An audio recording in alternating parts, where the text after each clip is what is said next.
Jennifer and Stephanie are characters in my stories Sonder City and Sonder Avenue. I've always wanted to make dolls of my characters, so I finally did. First, I'd like to introduce Jennifer. Jennifer is a resident of Sonder City.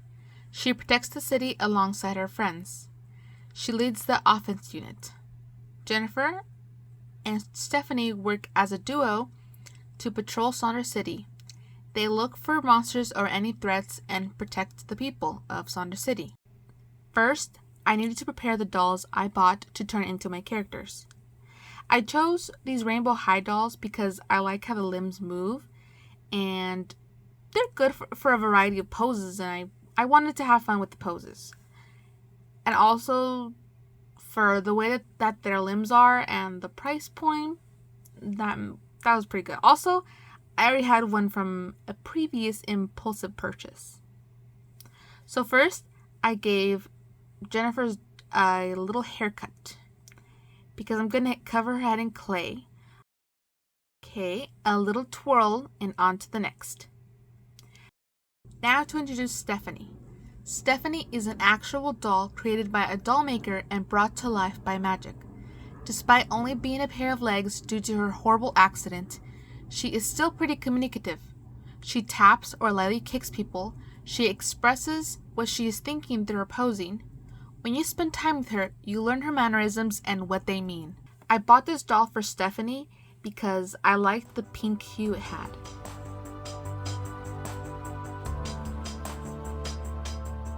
Fun fact: Jennifer wears a mask in order to protect her identity, although everyone she lives with has seen her face before. She also wears it for protection. It's made of the strongest material in my universe. I don't know what it'll be, but for now it's just the strongest material.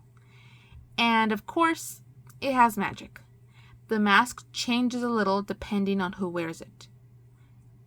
Making the head was the funnest, but also the hardest part.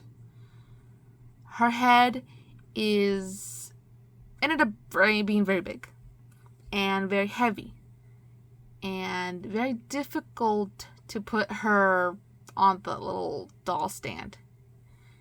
But it just ended up being like that. Oh well, too bad. Also, a really hard part about it was just attaching the parts.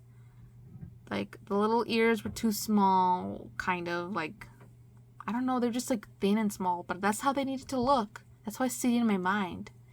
And then the ponytails, like, just wouldn't stay on because they're too big, too heavy.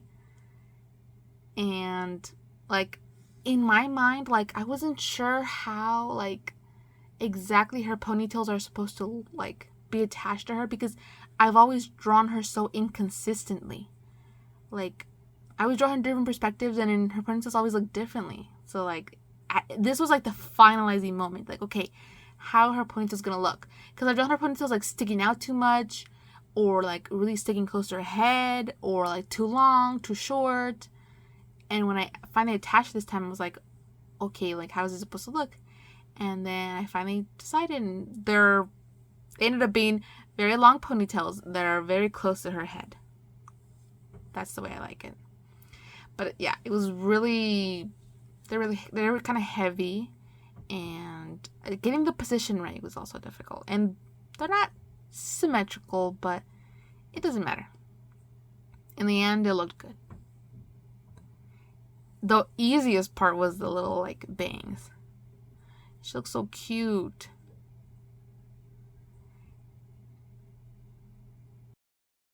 Fun fact about Jennifer.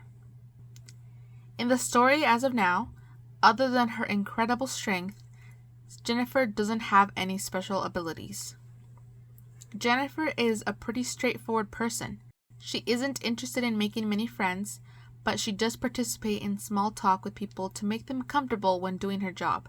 However, she doesn't see protecting Sonder City as a job. She sees it as her personal responsibility because she considers it to be her home. Another fun fact.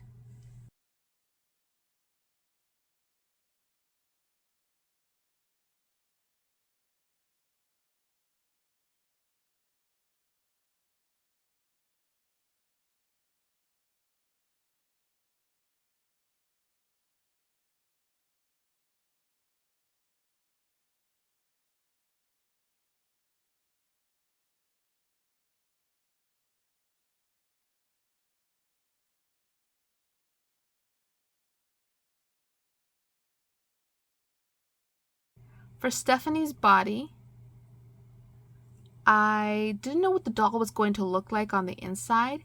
So when I saw it was hollow, I was like, okay, I'll just put some clay in. First some felt, because I wasn't going to completely fill it up with clay. I just thought, felt seems like a good idea.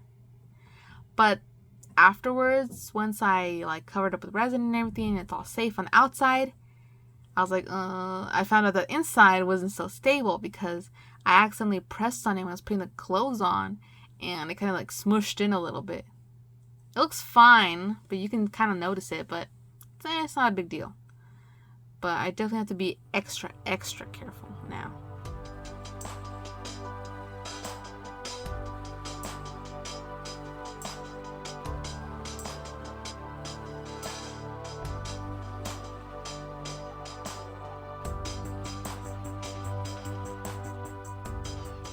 Fun fact, Stephanie doesn't need sleep, but she does like feed or eat, or that sounds weird. She needs energy. She was brought to life with magic, and the magic runs out, so every now and then she needs to restore it. She used to be able to do it on her own, but now Kate helps her. Another character of mine. Stephanie's abilities are super agility and sound manipulation. She mostly helps Jennifer and others in taking enemies down, but she is able to take on opponents by herself. Okay, for the painting part, I was really excited to paint Jennifer's face because I've always painted her face obviously when I draw her, and it's like super easy, obviously, like digital paint. And obviously when I do it digitally, like it's like it's easy, and if I make mistakes, it's like a quick little thing, whatever. I erase this part or whatever. Like, I don't know, I feel like a toy maker or something doing this part. And like it really felt like it was like the final touch to like really look at how like she looks like, or she would look like in my mind as a doll. Also, when I was waiting for her face to dry, when I was waiting for all the paint to dry, I used up like some of the extra paint that I wasn't going to use to paint paintings because I had extra canvases. So I used that paint to just paint stuff like randomly, and just came from me just all of a sudden. And I don't like wasting paint. If I have leftover paint, I will put it in a sketchbook. I'll just like paint the whole page and I'll just draw on top of it, or I'll just paint something with it, whatever. Little doodles, depending on how much paint I have.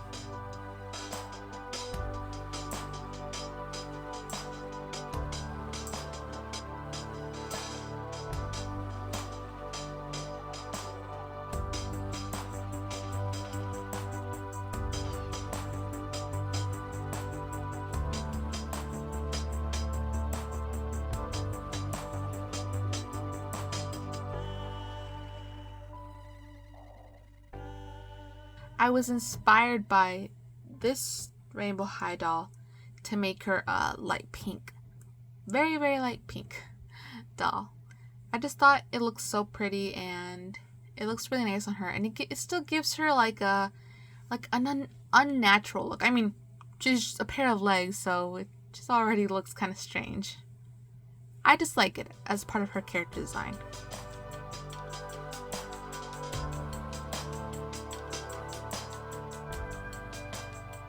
So for the clothes, none of the dog clothes I have really suit Stephanie, so I was like, I'm gonna make her a skirt. Usually I draw her in like a green tennis skirt just because it's easy to draw. Like, it's easy, but it's like it has like a little bit of detail, it's fun, whatever. But I was like, this is a doll, like I can have some fun with it. It doesn't have to be like, and I was like, I don't have to be like limited to like a design that I usually do. And like when I'm working on these like projects, I'm just like, this is the time to like rewrite some things. But anyways, I was like, this is for fun. I can have some fun with it. I'm gonna make her clothes cute and detailed. And I have a little bit of sewing skills.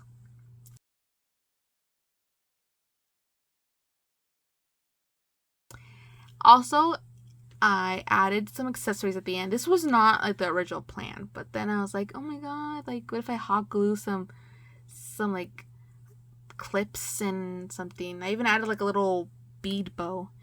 I didn't put it on. I didn't hot glue the bow on because I wanted to make a pearl bow, like just a different bead type bow. I didn't like that one. Like it was just a temporary one because I didn't want to make it because my fingers hurt when I make the beaded bows. But the earrings were my favorite part. Like when I attached those earrings, like I was like, oh my goodness, she looks so cute. Like they look like actual earrings. You'll get a better look later on.